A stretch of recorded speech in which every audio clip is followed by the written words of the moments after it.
Please welcome Josh Strickland to continue the case for the proposition.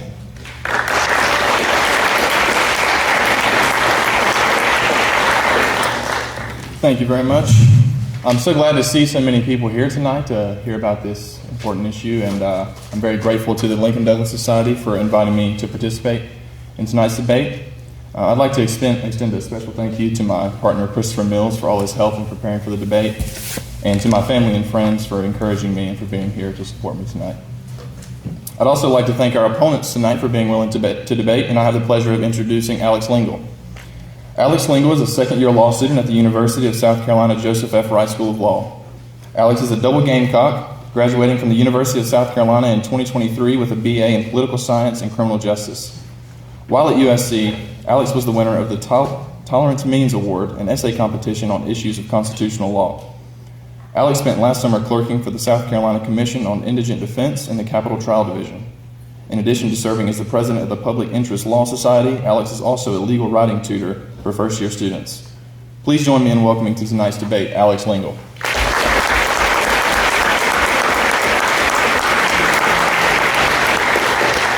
So we've heard a lot tonight about whether or not a state can ban gender transition care for minors, but I'm specifically going to talk about why states should do so. Over the last decade or so, the field of medical gender transition has exploded. Not too long ago, almost no one had ever even heard of it, but in the past 15 years, the U.S. has gone from 0 pediatric gender clinics to over 100. This, among other things, has caused the issue of medical gender transition interventions, especially in children, to rise to the top of our national political discussion. Everyone wants children who suffer from gender dysphoria to get the care that they need. These children are among the most vulnerable, suffering from disproportionate rates of developmental disabilities, autism spectrum disorder, and prior histories of psychiatric illness and trauma. To help them, we can't lose sight of the first rule of healthcare: first, do no harm. Instead of care, what these children often receive are experimental and life-altering drugs and surgeries. They're told that they've been born in the wrong body and that the only solution is to physically transition to appear as the opposite sex. Because these treatments are lacking in scientific support, and because of the extreme lifelong effects they have on vulnerable children, I urge you to vote yes on tonight's proposition. Now, we've already heard now, and we commonly hear, that there's a scientific consensus that transition treatments are safe and effective. The leading and most powerful professional organization on transgender care, the World Professional Association for Transgender Health, or WPATH for short, consistently claims that the science is settled. But the only thing that the science is settled on is that the evidence for the safety and effectiveness of medical transition is severely lacking. As we heard from Christopher, there have been about a dozen systematic reviews of evidence conducted so far on medical gender transition. All of the systematic reviews that have been conducted have unanimously concluded that the available evidence for the safety and effectiveness of medical gender transition is low quality or very low quality. What we do know is that a vast majority of children who experience gender dysphoria will no longer experience it once they go through puberty. Well, what is the first treatment that children with gender dysphoria currently receive? Puberty blockers. The treatment is designed to prevent the cure. This ensures that these children will never get over their feelings of gender dysphoria, or at least that they will have a significantly harder time doing so.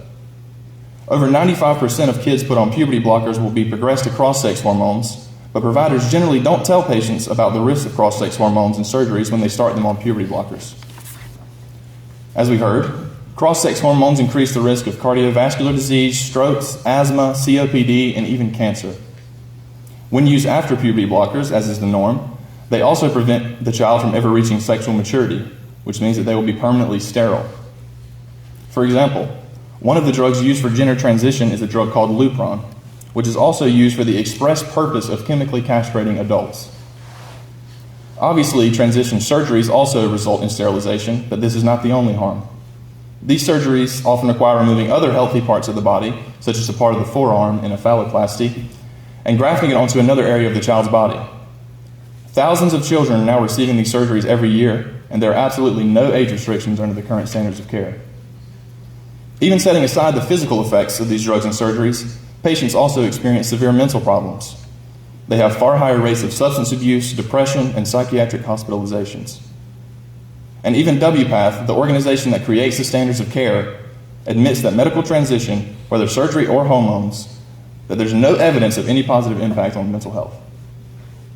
Many European countries have acted on these findings, as we heard, and started to limit these treatments for children. For a few examples, England's National Health Service, after commissioning 11 systematic reviews, closed its only pediatric gender clinic. The chair of the systematic review project, Dr. Hilary Cass, said, "I can't think of another area of pediatric care where we give young people a potentially irreversible treatment and have no idea what happens to them in adulthood." Scotland prohibits both puberty blockers and cross-sex hormones. Finland's health authority concluded that in light of the available evidence, gender reassignment of minors is an experimental practice. Obviously, there's no scientific consensus, but even if there was, there's no basis to blindly trust it. Truth is not determined by consensus.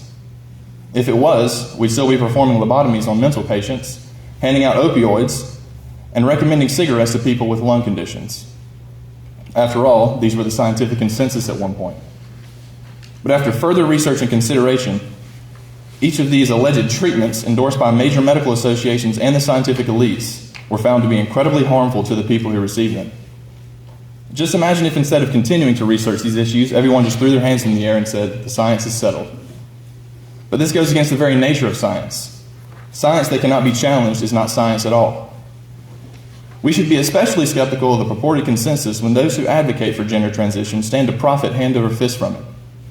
When a child goes to a doctor to have a gender transition surgery or to be prescribed hormones, that doctor has guaranteed themselves a patient for life.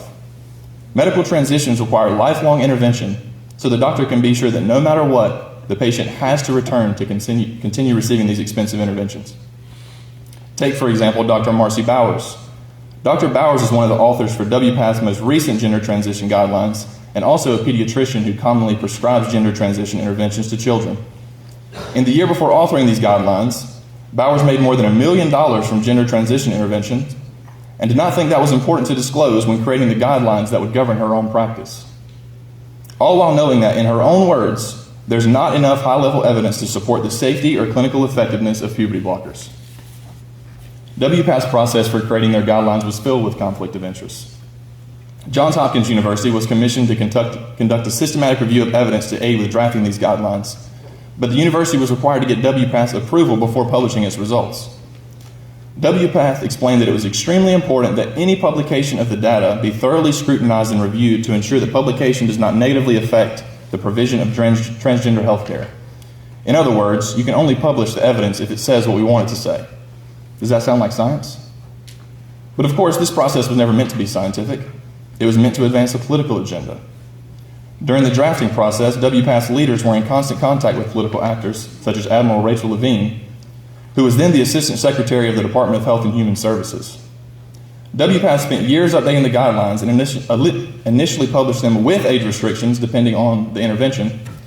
But Levine insisted that the restrictions be removed, so WPATH issued a correction just days after publication that got rid of them all. One of the guideline drafters said, "I don't know how I feel about allowing U.S. politics to dictate international professional clinical guidelines." Besides the political and financial motivations behind these interventions, there are many other fundamental issues. There's no other aspect of life where children are given control over permanent decisions. As Christopher alluded to, we prevent children from getting tattoos because we recognize that they're not mature enough to make a decision about permanently altering their bodies. We prevent children from drinking alcohol and smoking cigarettes because we recognize they're not mature enough to make decisions that affect their long-term health. For gender transition, one might say that it's not the children who are given control over the decision, but the parents. But even WPATH admits that these interventions are given based on the child's wishes. Even if it was true that the parent has the final say, the child cannot possibly give their informed consent. How can a child decide that they never want to have children of their own? How can a child consent to removing healthy parts of their body? One final thing I would like to address is a question we always hear. Why do you care? It doesn't affect you. It's their life, so why do you care so much? But of course, we would never apply this line of thinking to other issues. Why do you care about victims of crime? Have you ever been a victim of a crime? Why do you care about people who are starving? You never miss a meal. This question is just a distraction from the actual issues and an attempt to prevent anyone who disagrees from even having the right to an opinion. But we care because of people like Chloe Cole, who started experiencing gender dysphoria at 12 and was given no meaningful psychological treatment to help her deal with her distress. Instead, after only 30 minutes of consultation with a doctor, which is very common, Chloe was prescribed puberty blockers at the age of 13. She then had her breast removed at 15 and only months later regretted her decision. Unfortunately, Chloe is not alone. The American Psychiatric Association found that between 70 and 97% of boys and between 50 and 88% of girls with gender dysphoria will not experience dysphoria by adulthood. Even WPATH members have said that the detransition rate could be at least 30%. So this is a massive population that we will be permanently sterilizing and rendering sexually non-functional if we don't act to protect them. This is the root of the problem. We're allowing children to undergo permanent life-altering surgeries and treatments. For many, if not most kids, there's no coming back from this. There's no restoring their removed reproductive organs. There's no restoring them from infertility. And we have no idea if they will decide in the future that they made a mistake. This is why our proposition is simply that these children wait until they are adults before they make such important decisions. We require it in all other aspects of life, and we should require it here too. We simply cannot afford to gamble the future physical and mental health of our children on the faulty science pushed by financially and politically motivated organizations. Instead, we should provide these children with the psychological therapy they need to alleviate distress. This therapy works, and it has no lifelong risk to a developing child. Especially when it comes to children, we must always follow the most basic rule of healthcare. First, do no harm. For these reasons, as to tonight's proposition, should states ban gender transition care for minors, I urge you to vote yes. Thank you.